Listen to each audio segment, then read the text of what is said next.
ہمارے ساتھ ہیں محترمہ زیبا ناز صاحبہ جو کہ انجمن شہریہ لاہور شعبہ خواتین کی پریزیڈنٹ ہیں. میں آپ کو خوش آمدید کہتا ہوں. آپ نے بڑا جلوس نکالا ہے آج پٹرول کی مہنگائی کی یہ جو قیمتیں بڑھی ہیں, اس کو میں آپ کو سلامی عقیدت پیش کرتا ہوں. اور کیا یہ عمران خان نے آپ کو کہا ہے کہ آپ جلوس نکالیں پٹرول کے خلاف؟ دیکھیں احسان ناز صاحب, مہنگائی کے کہیں بھی ہوگی اس کی آواز ہم ضرور اٹھائیں گے.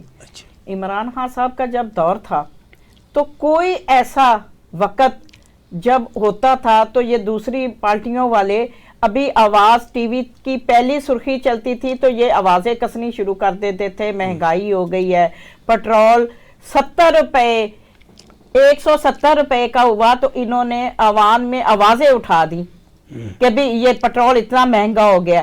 آج 300 روپے پٹرول کی قیمت بڑھ گئی ہے تو آواز نہیں سنائی دے رہی کہیں بھی. تو یہ ہم نہیں آواز اٹھائیں گے تو کون اٹھائے گا؟ اب جس طریقے سے غریب کو پس کے رکھ دیا ہے مہنگائی کے چنگل میں, اس کو کون نکالے گا؟ یہ جو چور لٹیروں کی حکومت آئی ہے یہ تو اس کے اوپر عمل دخل نہیں کرتے. انہوں نے کبھی اس بات کا اظہار ہی نہیں کیا کہ لوگ مہنگائی سے مر رہے ہیں. میں نے یہ پوچھا ہے کہ عمران خان نے کہا کہ آپ جلوس نکالیں. جی بالکل, ہم اس ہر بات کے لیے آواز اٹھائیں گے جو عوام کو ریلیف ملے گی, عوام کے لیے جو عمران خان صاحب جیل میں کس کے لیے پھنسے ہوئے ہیں؟ کس نے کہا ہے وہ جیل میں سڑے؟ ان کے لیے تو سہولتیں بہت زیادہ تھی, ان کے لیے تو بہت زیادہ فرمانیاں تھی. ان کو جیل میں سڑنے کے لیے کس نے کہا؟ وہ اس پاکستانی عوام کے لیے جیل میں پسے ہوئے ہیں, پس رہے ہیں. اور آج تک جو ان کی حالت ہے, ان کی بیگم صاحبہ کی حالت ہے, ایک کمرے میں جتنے کیمرے لگائے گئے ہیں, مجھے یہ بتائیں کہ خاتون نے نماز پڑھنی ہوتی ہے, واش روم اٹیچ ہے, یہ اس کی پرائیویسی کو بھی منظر عام پہ لانا چاہتے ہیں. وہ تو بیگم صاحبہ ہماری نیک بی بی ہے, انہوں نے چادروں سے اپنے آپ کو, جیسے یہ 20ویں رمضان لوگ تکاب پہ بیٹھتے ہیں, اسی طرح انہوں نے اپنے دفاع کے لیے کیمروں سے بچنے کے لیے اپنے دفاع کر رہی ہیں. ان کو سہیل سرفراز چیمہ صاحب جو کہ سابق مشیر ہیں وزیر اعلیٰ پنجاب چودھری پرویز علی سے, میں ان سے ملتمس ہوں, یہ جو مہنگائی ہو رہی ہے, یہ جو لا اینڈ آرڈر کا سچویشن سے جا رہی ہے, آپ یہ اسپتالوں میں چھاپے مارتے تھے, مختلف جگہوں میں چھاپے مارتے تھے, اب بھی آپ کی جگہ چھاپے مار رہی ہے, وہاں فوٹو سیشن ہوتا ہے, وہاں اجازت لے کے کمرے میں داخل ہوتی ہے. تو یہ کیا انداز ہے حکومت کا؟ جی بسم اللہ الرحمن الرحیم.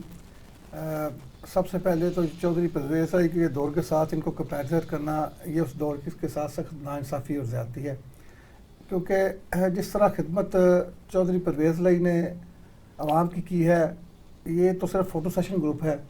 ان کو تو کسی فلموں میں آنا چاہیے, یہ حکومت کر رہے ہیں. مطلب یہ تو اب یہ مجھے یہ بتائیں کہ آج میں نے ایک نئی چیز دیکھی ہے, اس کے خلاف پٹیشن بھی دائر ہو گئی ہے کورٹ کے اندر کہ کسان کارڈ کے اوپر محترم جناب میاں نواز شریف صاحب کی تصویر کی منظوری دی گئی ہے سی ایم صاحبہ کی طرف سے. اب مجھے یہ بتائیں کہ سی ایم صاحبہ نے جو دی ہے منظوری, اس میں میاں نواز شریف صاحب کا کیا کردار ہے, ان کا اس گورنمنٹ کے اندر کیا کردار ہے؟ جو پرائم منسٹر ہے وہ تو شہباز شریف صاحب ہے. مطلب کیا میسج دینا چاہ رہی ہیں وہ اس میں؟ کیا پاکستان کے اندر آپ کی اطلاع کے لیے جو وہ درخواست دی گئی وہ ریجیکٹ خارج کر دی؟ جی میرے علم میں یہ نہیں تھا کہ وہ ریجیکٹ ابھی میرے علم میں ہے. جی میرے علم میں نہیں تھا, لیکن یہ بہت بڑا یہ بھی کام ہے عدلیہ کا بھی. سر دیکھیں یہاں پر تو وہ چل رہی ہے کہ یہ ظلم کا نظام جو ہے یہ کتنی دیر چلے گا, یہ نہیں چل سکتا. اب اگر ظلم کا نظام ہی چلنا ہوتا تو آج مولا کائنات مولا علی مشکل کشا علیہ السلام کی جو ہے شہادت کا دن بھی ہے. اسی حوالے سے مجھے یہ بتائیں کہ ان کو شہید کرنے والے یا کربلا کا میدان لگانے والے انہوں نے یہ سمجھا تھا کہ ہم ساری کائنات کو فتح کر لیں گے ڈرا کر دھمکا کر, لیکن وہ تو نہیں ہو سکا. حق اور سچ ہمیشہ زندہ رہتا ہے اور یہ بہت دور کی بات نہیں ہے. حق اور سچ کی بات ہے نا مونس لائی, اب وہ میدان عمل میں ہے. آپ اس بارے میں کیا سمجھ جیت جائیں گے؟ جی اللہ, کیونکہ میں اس حلقے میں ان کو کوآرڈینیٹ بھی کر رہا ہوں, اس حلقے میں کمپین کا جو ٹیم ہے اس کا بھی میں حصہ ہوں. تو میں یہ عرض کرتا ہوں کہ مونس علی صاحب کو فارم 45 کے ذریعے تو نہیں ہرایا جا سکتا. اچھا, فارم 45 کے مطابق تو ان کو ہرانا ناممکن ہے. اس کی وجہ یہ ہے کہ وہ حلقہ ہے جہاں پر مونس علی صاحب پہلی دفعہ نہیں گئے. یہاں پہ مونس علی صاحب کے لیے یہ حلقہ کوئی نیا حلقہ نہیں ہے.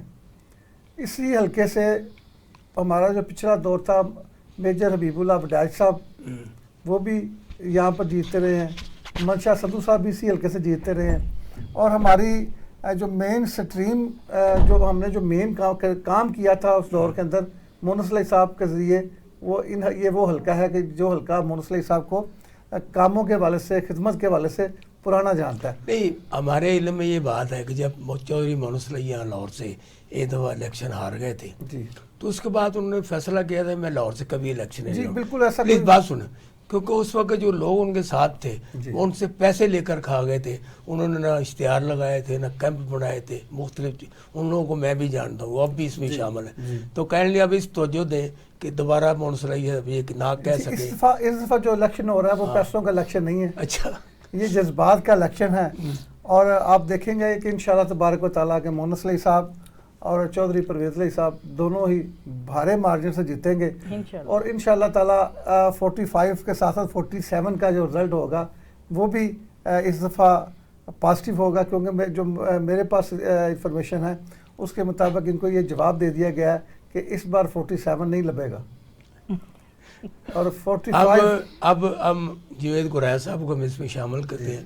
گرائے صاحب, کیونکہ آپ بھی اس ضمنی الیکشن کو بڑی عمیق نگاہ سے دیکھ رہے ہیں, اور آپ ممکن ابھی بھی کسی جگہ سے آپ ہو کے آئے ہوں, کیونکہ ہم نے بھی آپ کو ہمیشہ ان کے ساتھ دیکھا ہے, چودھری کے ساتھ دیکھا ہے, مونس علی کے ساتھ دیکھا ہے, اور پی ٹی آئی اب کیونکہ اتنا بڑا ایک نام ہے کہ جس کے ساتھ نام لگ جائے نا وہ جیت کی ضمانت ہے. تو آپ یہ بتائیں کہ یہ جو ضمنی الیکشن ہے یہ بھی 8 فروری کی طرح کا ہوگا, یہاں پہ ٹرن آؤٹ کم بھی ہوگا اور وہاں پہ زیادہ پی ٹی آئی کو ووٹ نہیں پڑیں گے؟ احسان صاحب شکریہ, آپ نے موقع دیا ادھر. تو سب سے پہلی بات تو یہ ہے کہ جی جو پہلا الیکشن تھا اس میں جتنی مطلب جس طرح جو لوگ تھے جنہوں نے پیپر جمع کرائے ان کے پیپر چھینے گئے, اسی طرح جو تائید کنندہ تھے یا جنہوں نے پرپوز کرنا تھا ان کو بھی اٹھایا گیا, ظلم و ستم کیا گیا, سب کچھ کیا گیا, لیکن اور نشان چھین لیا گیا. سب سے بڑی بات جو تھی, نشان کے بعد بھی لوگوں نے جس محبت سے, جس خلوص سے, جس عقیدت سے انہوں نے نشان ڈھونڈ ڈھونڈ کے پی ٹی آئی کے لوگوں کو ووٹ دیے ہیں, اس کی مثال آج تک نہیں ملتی. وہ الگ بات ہے کہ 47 کا سہارا لے کے آپ جو مرضی کہہ دیں, لیکن اصل عوام نے اپنا حق ادا کر دیا. انہوں نے سچ اور حق کی بات کی, اور حق کو سچ کو مضبوط کرنے کے لیے اور انسانیت کے جو تھا اس کے لیے وہ آگے نکلے, اور انہوں نے نکل کے ٹھیک ٹھاک ووٹ دیے. اب جو ضمنی الیکشن کی آپ بات کر رہے ہیں تو انشاءاللہ تعالی اب تو غصہ اور بھی ہے. اچھا, عوام کے اندر اب تو غصہ اور بھی ہے. اب انشاءاللہ تعالی وہ اس سے بھی بڑھ کے وہ جوک دا جوک ووٹ ڈالیں گے, اور انشاءاللہ تعالی رزلٹ اس سے بہت بہتر ہوگا. باقی آپ نے کہا کہ فارم 47 کی کہانی چلے گی یا 45 کی, تو یہ تو اللہ بہتر جانتا ہے, کیونکہ جس ملک میں قانون نہیں ہوتا. گرائے صاحب سے ہماری گفتگو ہو رہی تھی, ہم لیتے ہیں یہاں سے ایک چھوٹی سی بریک کے بعد واپس آتے ہیں. تو ویلکم بیک. ہمارے اس وقفے کے دوران ہمیں علینا مظفر اینکر پر صاحب نے جوائن کیا ہے. میں آپ کو خوش آمدید کہتا ہوں, ویلکم ٹو دی شو. جی جو صاحب آپ کہہ رہے تھے. جی میں یہ کہہ رہا تھا کہ انشاءاللہ تعالی باقی جو ہے نا لوگ تو جوک در جوک انشاءاللہ پولنگ اسٹیشن میں جائیں گے اور انشاءاللہ تعالی خوب ڈٹ کے ووٹ ڈالیں گے. باقی جس ملک میں نہ کوئی قانون ہے, نہ کوئی آئین ہے, نہ ادارے اپنا کام کر رہے ہیں, تو وہاں کچھ بھی ہو سکتا ہے. لیکن ایک دن آئے گا کہ روشنی نکلے گی اور اندھیرے ختم ہوں گے. جی لینا مظفر صاحب, آپ یہ بتائیں اس وقت جو پاکستان میں مہنگائی کا طوفان ہے اور یہ پٹرول بم جو گرا دیا گیا ہے, یعنی ہونا تو یہ چاہیے تھا عید گفٹ کو حکومت دیتی. حکومت نے جو عید گفٹ دینا شروع کیا, آٹے کا توڑا, اس میں بھی آدھا چوکر نکل رہا ہے, اور وہ بھی لائنوں میں لگنے کے باوجود خواتین کو نہیں ملتا. اوپر سے یہ پٹرول بم گرا دیا, اس کے کیا نتائج نکلے ہیں؟ سر نتائج تو سامنے ہی ہے ہمارے, جیسے کہ عوام کو ذلیل و رسوا کیا گیا ہے لمبی لمبی قطاروں میں کھڑا کرتے ہوئے. چند راشن کے تھیلوں کے عوض جو ہے وہ سارا دن وہ ذلیل و رسوا ہو رہے ہیں. جب تک ہم سب ایک پیج پہ جو ہے وہ نہیں ہوں گے, متحد نہیں ہوں گے, اور ہم یہ انتشار کی سیاست سے جب تک باہر نہیں آئیں گے, تب تک ہم اس ملک کی کوئی بھی کسی پازیٹیوٹی کی طرف نہیں سوچ سکتے ہیں.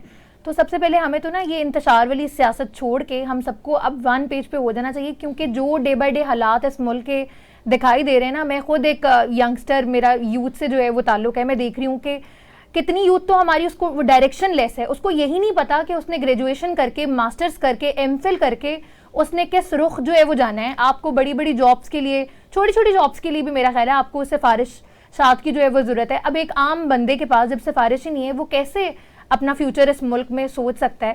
تو ہمیں یہ ان چیزوں کی طرف زیادہ میرا خیال ہے کینلی انٹرسٹ لے کے سوچنا پڑے گا, کیونکہ ایک بہت بڑا بلج ہے اس ملک میں یوتھ کا. اور صرف یہی نہیں کہ ووٹ مانگنے کے لیے یہ آپ کو یوتھ جو ہے اس کا بلج دکھائی دے رہا ہے, ہمیں اس ملک کو آگے ترقی دینے میں بھی ڈیجیٹل مارکیٹنگ ہے, کتنے ڈیجیٹل سکلز ہیں جو ہم اپنی اس یوتھ کو سکھا سکتے ہیں. آئی ٹی کی کتنی, آپ کا پڑوسی ملک ہے, ہم ویسے تو بڑی بات کرتے ہیں کہ انڈیا ہم سے بڑا جیلسی فیکٹر میں بھی ہے اور ریونج بھی رکھتا ہے, لیکن ہم یہ دیکھیں کہ وہ آئی ٹی سیکٹر میں اس وقت پہنچ جو ہے وہ کہاں گیا ہے.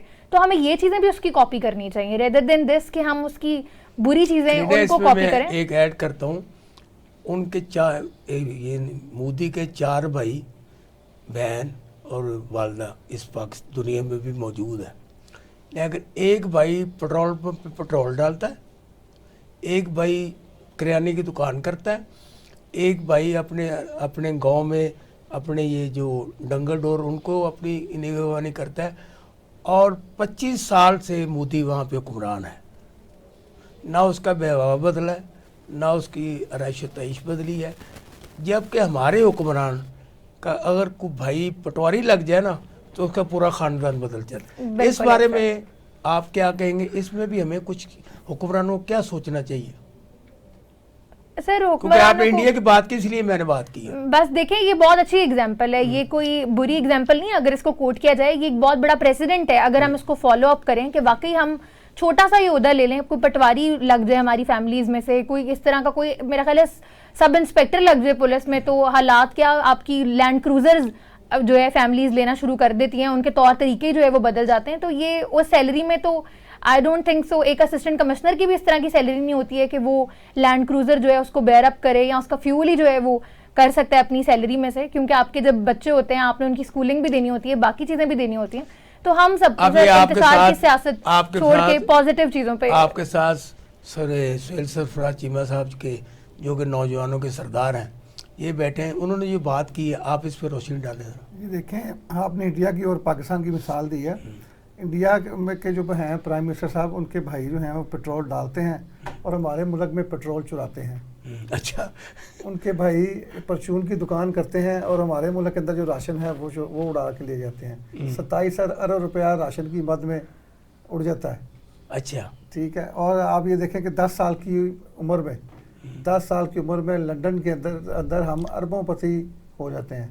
یہ ہمارے ملک میں یہ جو کوالٹی ہے یہ کسی ملک میں نہیں ہے, کہ ہمارے ملک کے جو بچے ہیں حکمرانوں کے بچے, مطلب جن کی پاکستان میں تو کیا پوری دنیا میں بھی کوئی جائیداد نہیں ہوتی, وہ بھی 10 سال کی عمر میں جو ہے وہ ارب پتی ہو جاتے ہیں, اور جس گھر میں رہ رہے ہوتے ہیں اسی گھر کے بارے میں بیان دیتے ہیں کہ مجھے نہیں پتہ یہ کس کا ہے. اور اس کے علاوہ جیل کے اندر سلائی کی جاتی ہے, ٹوپیاں سی جاتی ہیں, تسبیاں بنائی جاتی ہیں اور اربوں روپیہ کی جائیداد بنائی جاتی ہے. مجھے تو نہیں پتا کہ وہ ایسی کون سی ٹوپیاں اور ایسی کون سی تسبیاں ہیں جن سے بندہ ارب پتی ہو جاتا ہے. مونو سلائی بھی نوجوانوں کے سردار ہیں جی, اور آپ اس کی الیکشن کمپین کے آپ انچارج ہیں. جی, تو یہ بتائیں, کل جو بات انہوں نے آپ سے کی وہ آپ عوام سے شیئر کرنا پسند کریں گے؟ جی دیکھیں, انہوں نے عوام کی خدمت کی بات کی ہے. ان کا ایک ہی پیغام ہے, کل بھی وہی تھا اور پہلے فرسٹ ڈے سے بھی وہ ہے. اور ان کو شاید بلکہ میں تو یہ کہوں گا کہ ان کو وراثت میں یہ ملا ہے کہ وہ کہتے ہیں کہ خدمت اور صرف خدمت. انہوں نے ہمیشہ عوام کی خدمت کی ہے. بے شمار ایسے پروجیکٹ ہیں جس میں انہوں نے مطلب ظاہراً طور پہ عملی خدمت کی ہے عوام کی. آپ یہ دیکھیں کہ میڈیسن ہسپتال میں اب آپ جائیں تو ابھی ایمرجنسی کا حالت دیکھ لیں, اور جب پرویز صاحب سی ایم تھے تب کی دیکھ لیں, اور ہیلتھ کارڈ دیکھ لیں. اب صرف تصویر اوپر لگانا یہ مقصد تو نہیں ہے کہ تصویر میری لگی ہوئے تو جو مرضی کرو, یہ تو ایشو نہیں ہے. اصل تو ہے مقصد عوام کی خدمت کرنا. ہمیں ایک ایسے پروجیکٹ پہ کام کرنا چاہیے جو عوام عملی طور پہ عوام کی خدمت کر سکے. ریاض صاحب, آپ جو تھوڑا سا کمپیئر کریں کہ چودھری پرویز الہی 5 سال وزیر اعلیٰ رہے، پھر 6-7 بار وزیر اعلیٰ رہے، حمزہ شہباز بھی رہے، اب یہ مریم نواز ہیں، شہباز شریف بھی رہے، نواز شریف بھی رہے. آپ کن کے دور حکومت کو سب سے اچھا دور حکومت سمجھتے ہیں؟ احسان صاحب، یہ سہیل چیمہ صاحب نے جب بات شروع کی تھی تو انہوں نے بات ختم کر دی تھی. انہوں نے کہا تھا کہ ان کا اور چودھری پرویز الہی صاحب کا کوئی مقابلہ نہیں، اور یہ بڑی کلیئر بات ہے. کیونکہ چودھری پرویز الہی صاحب کے دور کو اگر دیکھیں، آپ دیکھیں کہ انہوں نے ایک ایسے بچے کو اس قابل بنا دیا کہ جو پوری فیملی کا ڈیپینڈنٹ تھا، اور پوری فیملی اس کے مفلوج ہونے کی وجہ سے مفلوج تھی. لیکن چودھری پرویز الہی صاحب نے ان کے لیے ایسے ادارے بنائے اور ایسی ٹریننگ اور کیپیسٹی بلڈنگ ان کی اور ان لوگوں کو ایسی تعلیم سے آراستہ کیا کہ بعد میں وہی اپاہج بچہ پوری فیملی کو چلانے لگ گیا. اس کے علاوہ ایگریکلچر میں دیکھیں تو ایک سبز انقلاب تھا ان کے دور میں. انہوں نے پانی کی بچت اور کنزرویشن ایگریکلچر ٹیکنالوجی کو انٹروڈیوس کرایا. پھر اس کے علاوہ سڑکوں کے جال بنائے، فارم ٹو مارکیٹ روڈز بنائیں. ہاں جی. تو اور پھر سب سے بڑھ کر کہ جب کوئی ایکسیڈنٹ ہوتا تھا، سڑک پہ کوئی بندہ پڑا ہوتا تھا زخمی حالت میں، اس کو کوئی پوچھتا نہیں تھا. لیکن اب آپ یقین جانیں کہ ودن 5 منٹس جو ہے وہ آ جاتے ہیں لوگ، اور وہ انہوں نے سروس چودھری پرویز الہی صاحب نے بنائی، اور آدھا ہسپتال ہے اس کے اندر. میں اضافہ کرنا چاہتا ہوں، مریم نواز شریف صاحبہ نے جو ہیلی کاپٹر تھا جو جاتی عمر صاحب میں دفتر لے کے آتی تھی، انہوں نے ایئر ایمبولینس میں نام پہ تبدیل کر دیا ہے. اس سے بڑی سروس کیا ہوگی؟ جی وہ نام چینج کیا لیکن سفر اس پہ مریم نواز صاحب ہی کریں گے. میں آپ نے بڑی خوبصورت بات کی، میں اس کو آگے بڑھاؤں گا کہ مریم نواز صاحبہ نے جو آپ دیکھیں کہ کتنے ارب کا جو ہیلی کاپٹر ہے چائنا سے منگوا رہی ہیں، چائنا سے یا جاپان سے، مجھے نہیں پتا، وہ تو نیا منگوا رہی کیونکہ ان کو وہ ہیلی کاپٹر پسند نہیں. آپ دیکھیں اس ملک کی یہ تیسری دفعہ جو ہے گیس کے ریٹس بڑھے ہیں. اوگرا کے پاس گئے ہیں اور 155% کی انہوں نے سفارش کی تھی، لیکن بعد میں ذرا کم کر دیا. پیٹرول کتنی بار بڑھا ہے. ہاں جی. اور اسی طرح باقی چیزوں کو آپ جائیں، سارے ڈپٹی کمشنر، ایڈیشنل کمشنر اور اسسٹنٹ کمشنر یہ بڑی بڑی گاڑیوں کے ساتھ اپنے جناب ایئر کنڈیشن کمروں میں بیٹھے ہوئے ہیں. ان کو چاہیے کہ باہر نکلیں. یہ رمضان تھا تو یہ اپنا بتاتے، ٹھیک ہے ہم جیسے بھی جیت کے آئے ہیں، ہم 47 کے سر پر جیت کے آئے ہیں تو کوئی بات نہیں، لیکن اپنا رول تو ادا کر کے بتاتے. ان کو چاہیے تھا یہ پوری ایڈمنسٹریشن کو گلیوں میں بیچتے. اتنی مہنگائی، ہر آدمی اپنی مرضی کا ریٹ لگاتا ہے، ہر آدمی اپنی مرضی. اور میں آپ کو ایک بہت بڑی بات بتا دوں کہ اس وقت تک معاشی استحکام ناممکن ہے جب تک سیاسی استحکام نہیں ہوگا، اور سیاسی استحکام تب ہوگا جب آپ لوگ صحیح نمائندے چننے کا موقع دیں گے اور لوگ اپنے صحیح نمائندے چنیں گے. نوجوانوں سے پوچھتے ہیں، علینا آپ یہ بتائیں جتنی باتیں انہوں نے کی ہیں اور یہ مہنگائی کا جو اتنا بڑا شور ہے، پورا رمضان گزر گیا لیکن قیمتوں پر کنٹرول نہیں ہوا. جو چیزیں نہیں مل رہی تھی نہیں مل رہی، جو اتنی مہنگی تھی وہ اس سے مہنگی ہوئی، نہیں ملنے کے بعد میں غائب ہو گئی. جبکہ حکومت کے پاس ایک میکنزم ہے، یہاں پر وہ نظام ہے پورا مہنگائی کو چیک کرنے کا. مارکیٹ کمیٹیاں ہیں، یہ کئی انہوں نے اسپیشل مجسٹریٹ بنائے ہوتے ہیں جو ان کو چیک کرتے ہیں. اور مریم نواز صاحبہ خود بھی چھاپے مارتی ہیں جا کے. تو اس سے کوئی فرق پڑا یا نہیں پڑا؟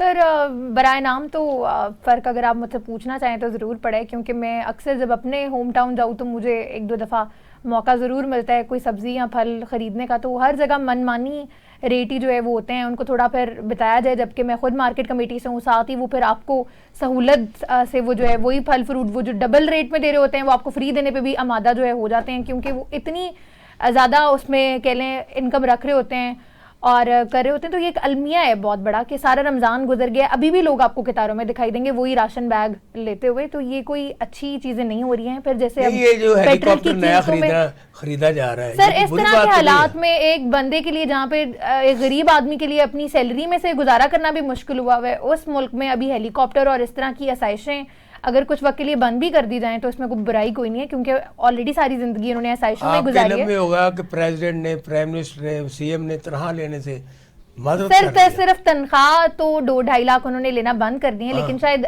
لوگوں کو یہ علم نہیں ہے کہ باقی مراحت انہوں نے بند نہیں کیے، ان کے وہ جو دوسرے فارن کنٹریز کے دورے ہیں کیا وہ بھی انہوں نے بند کر دیے ہیں، کیا وہ جو باقی فارن کنٹریز سے ان کو گفٹس مل رہے ہیں کیا وہ بھی انہوں نے بند کر دیے ہیں؟ تو وہ 2-2.5 لاکھ تو صرف ہمیں لالی پاپ دینے کے لیے واقعی ایک اچھی بات ہے کہ اگر انہوں نے وہ 2-2.5 لاکھ سے، ان کا ویسے بننا بھی کچھ نہیں تھا، میرا خیال ہے ان کے فون کے کریڈٹ کے جو بل ہے نا وہ بھی 2-2.5 لاکھ سے زیادہ ہی جو ہے ہوں گے۔ جی چیمہ صاحب آپ یہ بتائیں کہ اس وقت جو پاکستان میں یہ جو جنگ جاری ہے کہ پی ٹی آئی کو سیٹیں نہیں دی جا رہی، ریزرو سیٹیں، اور وہ سیٹیں بانٹ دی جاتی انہی پارٹیوں کو جو کہ ان کی آنکھ کا تارا ہے، تو اس سے یہ جو لڑائیاں بڑھ رہی ہیں اس کو کوئی طریقہ ہے کم کرنے کا؟ جب تک یہ ٹیبل پہ بیٹھ کے بانی پی ٹی آئی کے ساتھ بیٹھ کر ٹیبل ٹاک پہ یہ معاملہ طے نہیں کریں گے، پاکستان میں سیاسی اس سے کام نہیں آئے گا۔ یہ جس طرح سے چل رہا ہے اصل میں وہ ڈرا کر اور دھمکا کر حکومت کرنا چاہتے ہیں، اور ڈر اور دھمکانا اس سے کبھی بھی حکومتیں نہیں چلیں، یہ اپنے خلاف مزید نفرت کو پروان چڑھا رہے ہیں۔ اب آپ دیکھیں کہ ایک المیہ ہے میرے ساتھ، مطلب میں اپنی بات اس لیے کر رہا ہوں کیونکہ میں جس گروپ سے تعلق رکھتا ہوں یا میں جس جماعت سے تعلق رکھتا ہوں، چودھری مونس علی صاحب کو جنرل الیکشن کے اندر الیکشن لڑنے کی اجازت نہیں دی جاتی، اور ہر جگہ پر ان کے جو کاغذات ہیں وہ ریجیکٹ کر دیے جاتے ہیں کہ وہ مفرور ہیں۔ اب اسی کے بعد جو 2 مفرور اور بھی تو آئے تھے نا، جو رجسٹرڈ مفرور ہیں، سزا یافتہ مفرور، میں ان کو رجسٹرڈ مفرور کہوں گا کیونکہ ان کو عدالت سے سزا یافتہ، وہ پاکستان میں بلائے جاتے ہیں۔